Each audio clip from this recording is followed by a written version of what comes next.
every Saturday. And Ed, being an enterprising individual that he is, has been generous enough to let us share in something that he spent many hours doing out here. And on behalf of the youth at the church, I want to thank Ed for letting us share in his endeavors.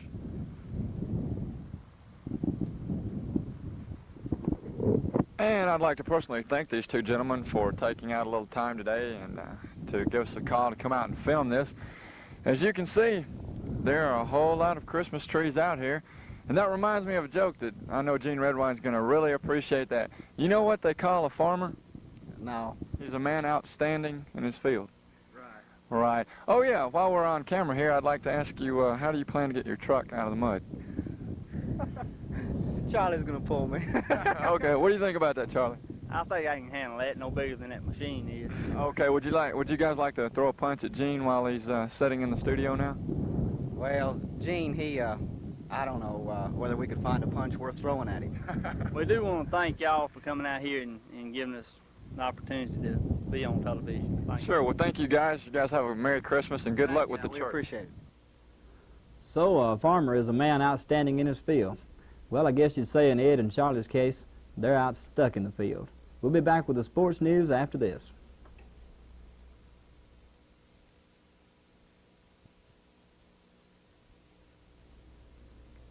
In college basketball last night, Northwest won 2 over Northeast. The girls won 93-57, followed by a boys win 72-64. The Lady Rangers scoring was led by LeConger Cochran. Ronnie Rankin led the Ranger boys with 19 points.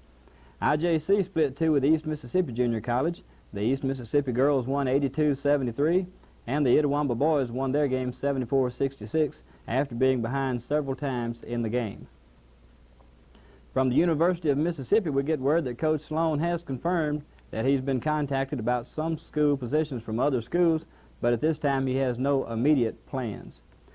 In high school action in Pontotoc last night, Pontotoc took an overtime victory over Amory to get them into the finals of their invitational there in Pontotoc. The score in that game was 53-51. In the first game, the South Pontotoc girls got to the finals by defeating North Pontotoc girls 36-32. And tonight, Vardaman and Pontotoc girls take the court in semifinal games, and the North and South Pontotoc boys will play in the nightcap. In Oxford last night, Holly Springs took a victory over the Lafayette Commodores 66-45, and the Oxford boys took Grenada's Chargers 77-55. Tonight, Grenada and Lafayette pair off, followed by the Oxford and Holly Springs boys in a round-robin tournament there in Oxford. In the Houston tournament, the Starkville and Bruce girls met at Houston in what turned out to be a bad night for the Trojanettes as they lost 50-41, with Willa Daniel leading Bruce's scoring with 22 points. Houston and Hulka also played in a close game that went into 3 overtime periods, with Houston finally winning 64-42. 4 of the Hilltoppers had 10 points to lead the team scoring. Hulka's girls also won as they went against Tupelo 56-31. They were led by Cindy Craig and Lois Smith with 16 points each. Tonight at Houston, Houston and Woodland play in the opener, followed by Starkville and Aberdeen boys, and the Starkville and Hulka girls will finish the night out in the nightcap. That's a look at sports. We'll be back with Jeff and the weather after these words.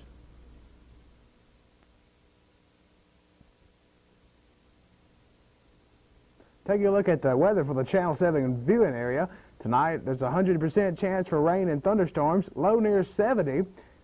Winds should be from the south at 15 to 20 miles per hour. Saturday, there's a 90% chance for thunder showers, low near 60. Decreasing cloudiness on Sunday. Presently here at Channel 7 Studios, we have rain. Temperature is 64 degrees. Winds from the south at 10 miles per hour. We might add a tornado watch has been issued for Calhoun and surrounding counties until 7:30 p.m. this evening. We'll be back with more right after this.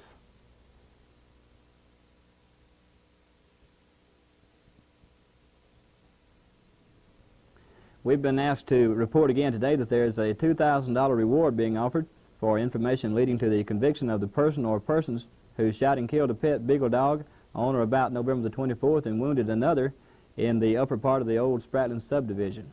This word from Troy Clark. If you have information, call him at 983-4359. Also, we'd like to say happy birthday today to Deanne Mason, Charles Carr, June Welch, Natalie Woodson, and Johnny Fisher. Also, we'd like to say congratulations to Marianne Hall, Michael Humphreys, Sinatra Williams, and Loretta Hall.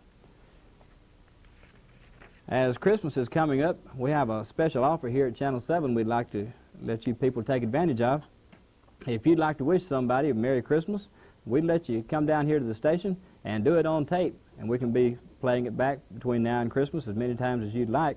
The cost will be, I believe, $5 plus production cost, and then $3 for each additional run.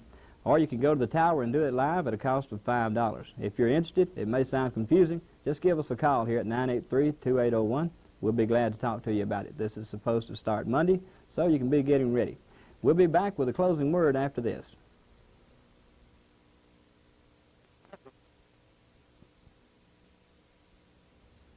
Well, don't forget, tomorrow afternoon at 2 p.m. will be the Bruce Christmas Parade. There will be many bands and floats and other attractions for your enjoyment there, including Santa Claus. And regardless of the similarities, I have learned from reliable sources that Jeff Snyder is not Santa Claus. What he is, we're still trying to find out. And don't forget the Christmas trees also with Ed and the First Baptist Youth. And for Channel 7 News, I'm Gene Redwine. And for Channel 7 News, I'm Jeff Snyder. Have a pleasant and a safe weekend.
Good afternoon. For Channel 7 News, I'm Gene Redwine. Tonight we'll take a look at a shooting in Calhoun City, 4-H club banquet held Saturday night, the Brandon Lee Hall telethon, and sports action. Thank you, Gene. In news tonight on Channel 7, pregnancy tests have found to make mistakes. Also, the Fantasy Day usually held in Calhoun City, which was supposed to be held in Calhoun City last Saturday, is going to be rescheduled for this Saturday. More information later on in the newscast. 5 killed in river car crash, and we'll take a look at the weather and much, much more right here on the Channel 7 Evening News. We'll be back right after this.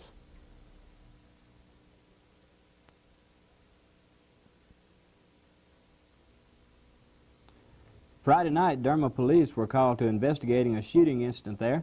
In the incident, Charles Dumas was wounded by Maybelline Hill after a domestic quarrel. Was taken to Hillcrest Hospital in Calhoun City and was later moved to Tupelo. Our last information says that doctors have not decided whether they will try to remove the .22 caliber bullet. Also, Dumas has not filed any charges against Miss Hill. This information from Sheriff James Morgan and Derma Police Chief Jerry Vaughn. At the rain, a group of about 100 people met at the National Guard Armory in Calhoun City Friday night for a big supper and the annual 4-H banquet. The group was made up of 4-Hers, their families, and leaders from all across the county. Among the award winners were Kathy Goforth, who was named Outstanding Junior 4-Her of the Year. Vicki Todd of Bruce was named Outstanding Senior 4-Her of the Year. And the Outstanding 4-H Club of the Year was awarded to the Calhoun City No Quitters 4-H Club.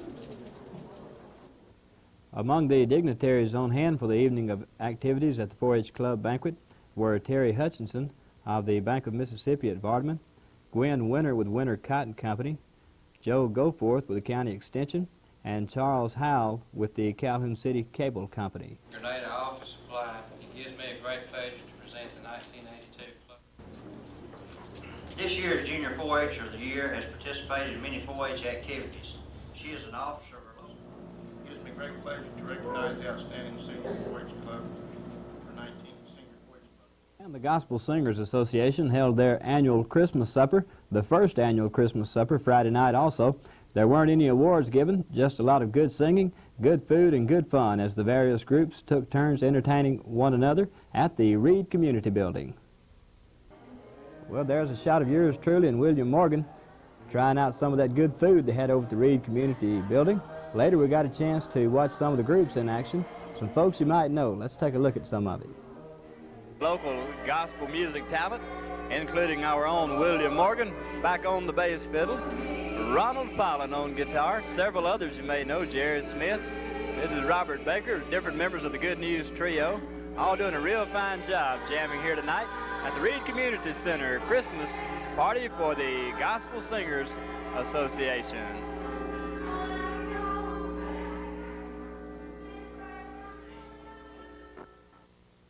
When I finally managed to pull myself away from the table, I got to do a couple interviews with some of the people there at the Gospel Singers Association supper, and we'll take a look at the Reed Community Center. Is who?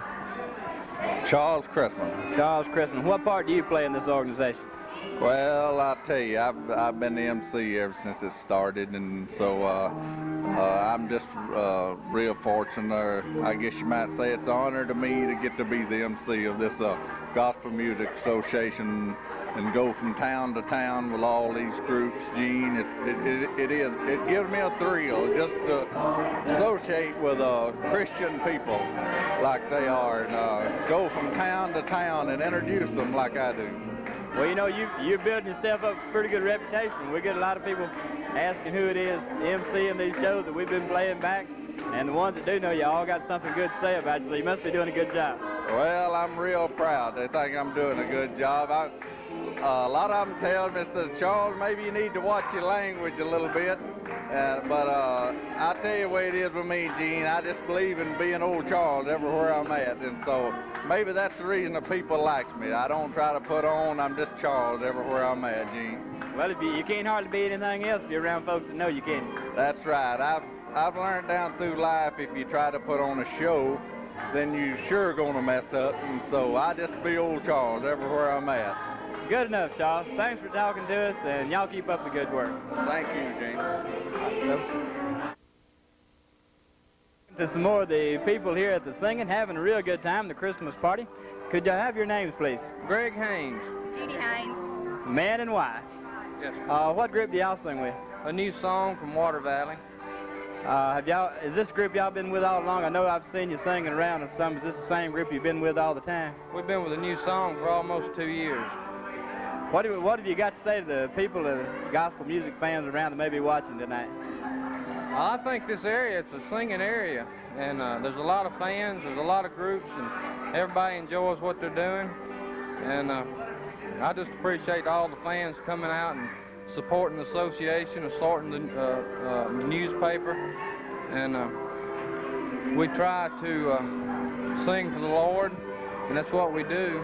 And we thank everybody for coming out.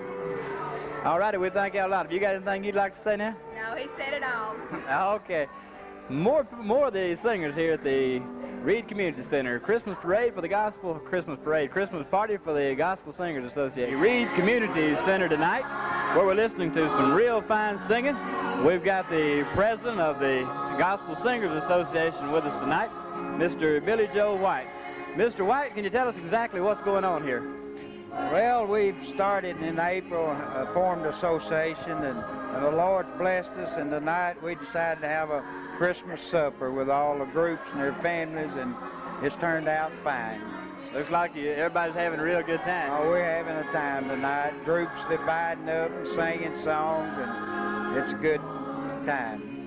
What are some things we've got coming up in the way of the Gospel Singers Association? Well, this Sunday afternoon we've got the telethon, which all the money goes to Brandon Lee Hall. We're hoping it'll be a success. I'm sure it will be. How many groups do you have in the association now? We have 8 groups in the association. All of them locally around here? Yeah, all of them local. Okay, Mr. White, we thank you for talking to us, and we're really having a good time, and y'all keep it up. Thank you.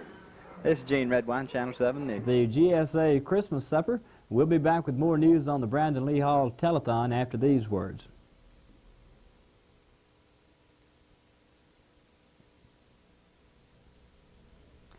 Well, you heard Mr. White mention earlier the Brandon Lee Hall Telethon.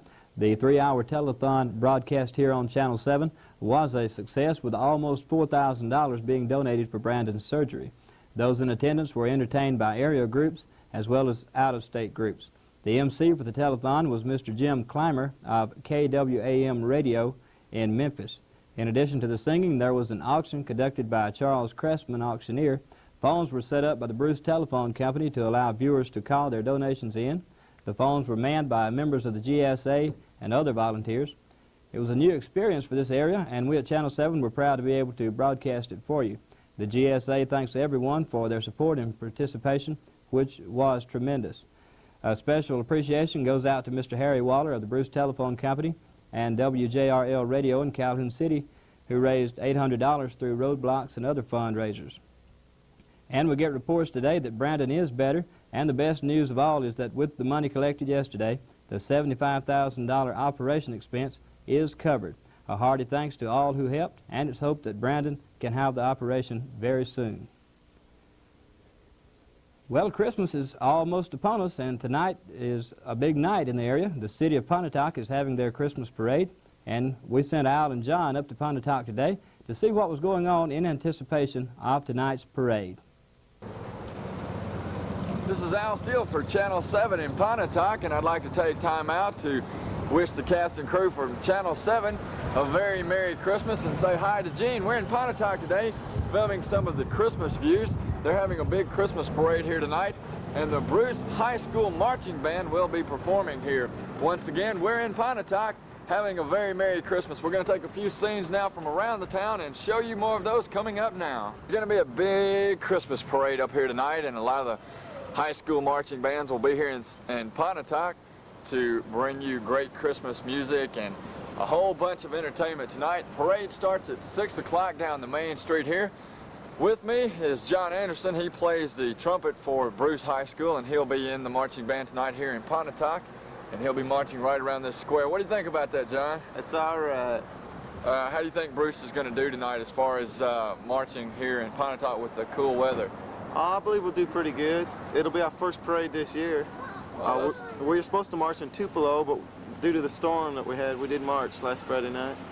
Well, if you happen to be in Pontotoc sometime tonight, please stop by. It starts at 6 o'clock, and you can even catch views of it on the 6:30 news. Yep. Tomorrow night, you see a bunch of moms bringing their little children out here to play around in the park.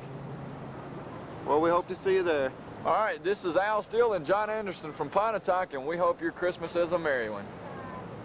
Also tonight, Water Valley is having their Christmas parade, as well as Vardaman. And you can see highlights of all the parades tomorrow evening on the newscast, and the Water Valley parade will be broadcast later tonight here on Channel 7. And Vardaman also will be broadcast tonight, so stay tuned for both the parades later this evening. Other area happenings tonight include a drug awareness program at the Bruce High School, presented by the PTO and the Bruce Police Department. It should be a very interesting program, and we encourage you to go out and attend. We'll take a break and be back with Jeff Snyder and more news after this.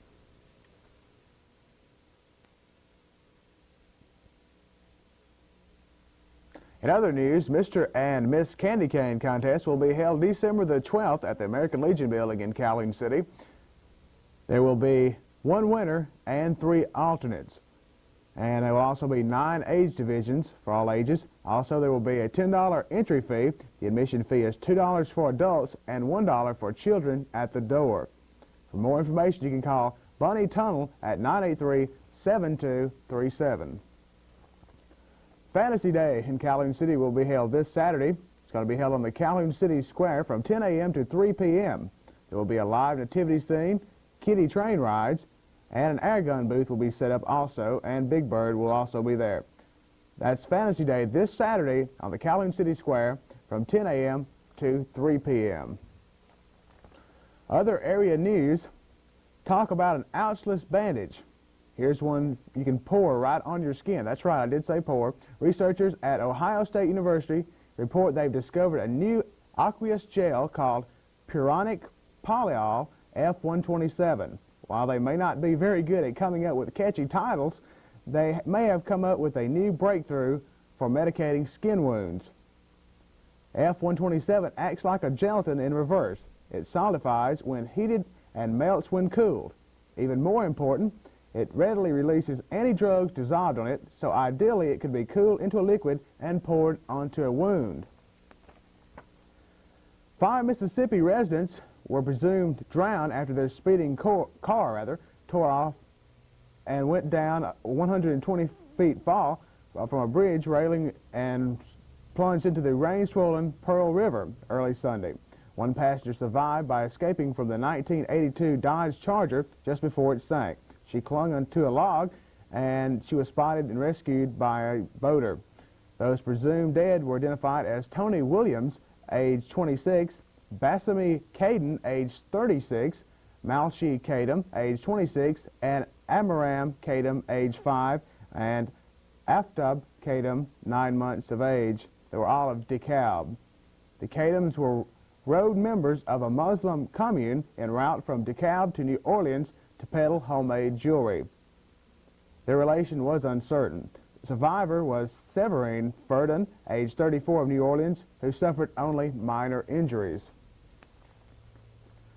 Urine tests for pregnancy don't always pick up a successful conception and sometimes give false positive results, according to Ohio State University Hospital pathologist Carl E. Speicher.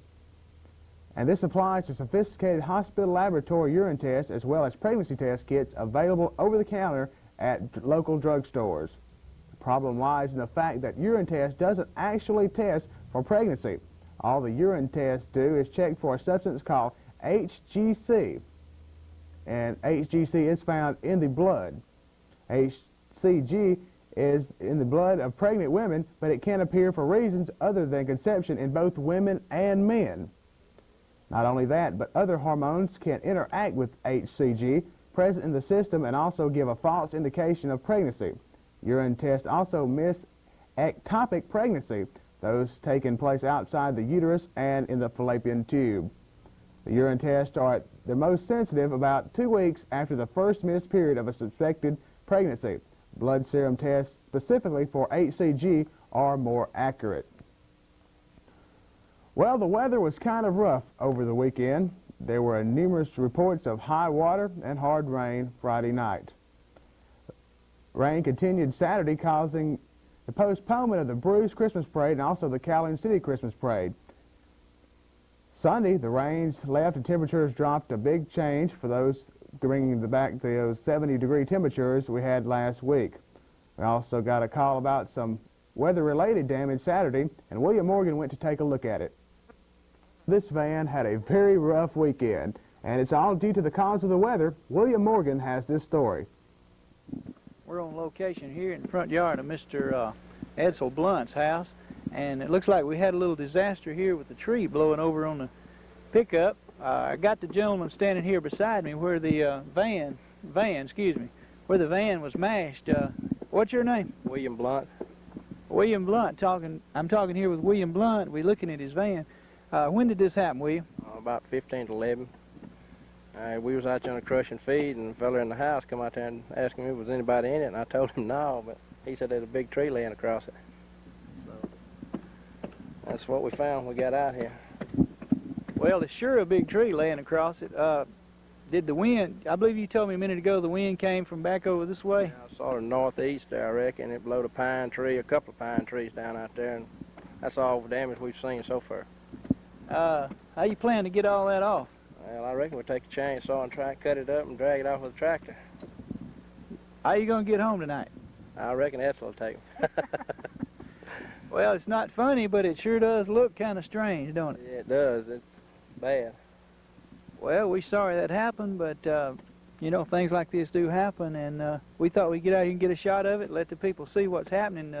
We're in a season right now where we do have a lot of wind and stuff, so this could happen to most anybody. Yeah, it could. That's right. It's just one of them things that happens.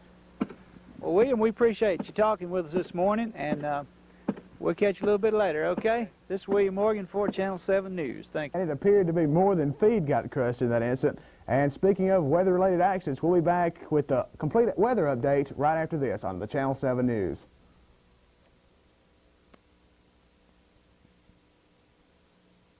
The Channel 7 viewing area weather calling for considerable cloudiness tonight, lows in the mid-30s. Wind should be near calm. Tuesday, generally fair, high of near 60 degrees. Winds should be light and variable. Tuesday night, fair with a low in the low 30s. Wednesday, fair, high near 60.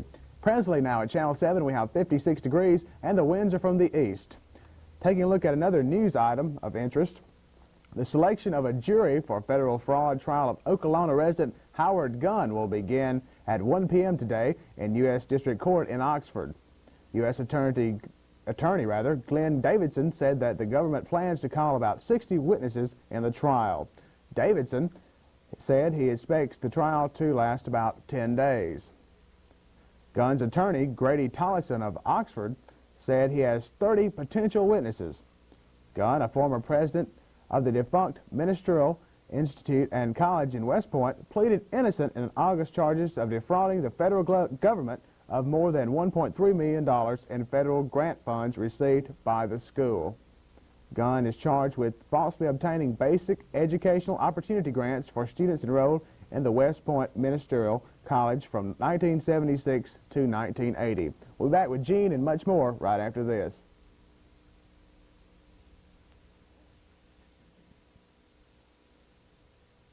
In sports over the weekend, Ole Miss and East Tennessee State met on the court for a Rebel Road game Saturday night.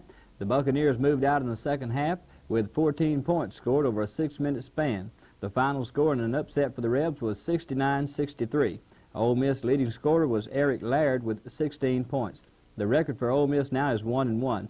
The Lady Rebs faced Alcorn State Friday night and won that game 95-51 in the opening round of the Dialed Women's Basketball Classic at Oxford. Mississippi College also defeated Mercer 104-95. Sophomore Eugenia Connor led the Lady Rebs scoring with 21 points, and Deborah Mitchell scored 29 for the Lady Choctaws. Also, Delta State took the lead against North Central of Illinois with less than 12 minutes left in their game Saturday and came away the winner in boys action 94-80. And for all you folks who enjoy running, you might be interested to know that Rodney Pearson, a doctoral student at the Harvard School of Business, won the Mississippi Marathon in Jackson Saturday, finishing the 26-mile stretch in a time of 2:33:44. Pearson, 29, led the marathon, made up of about 300 people there in Jackson. In football, Northwest went to Roanoke, Virginia over the weekend for the East Bowl.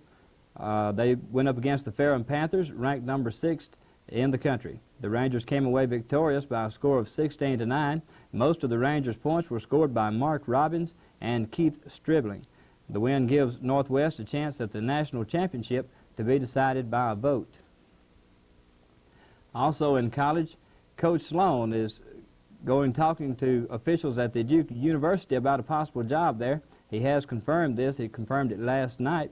He's expected back Wednesday and will make some sort of announcement during a meeting with the athletic committee Saturday. The Mississippi North All-Stars defeated the South All-Stars in junior college action Saturday in a last minute of their game at Noble Stadium.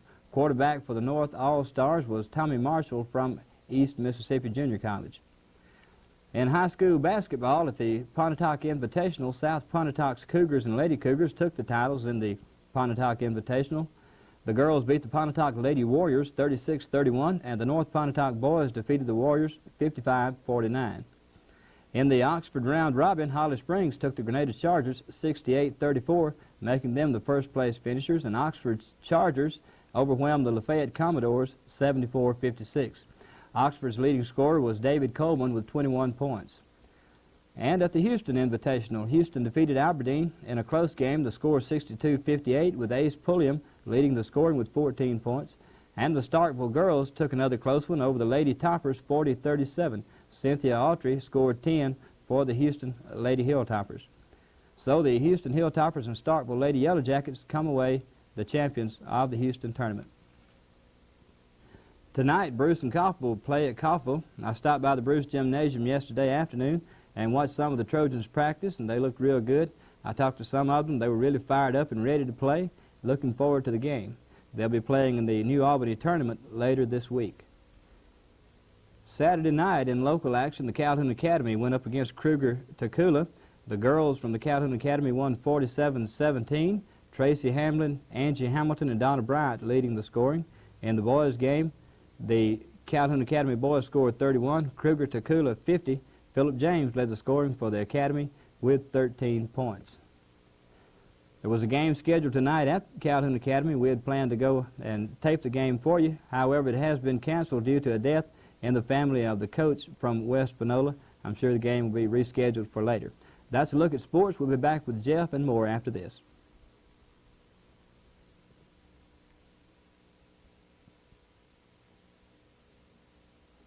Welcome back to Channel 7 News. We'd like to wish a happy birthday today to Wanda Steen, Scott Clark, Lillian Marjorian, Donald Thompson, Jim Gore, Charles Cook, Sharon Armstrong, which is 12 years old, and Wayne Norwood. Also, the 5th grade class of Calhoun Academy wishes Mrs. Carol Easley a very happy birthday. That's going to wrap up a Monday night edition of Channel 7 News. For Channel 7 News, I'm Jeff Snyder. And I'm Gene Redwine, wishing each one of you a very pleasant good evening.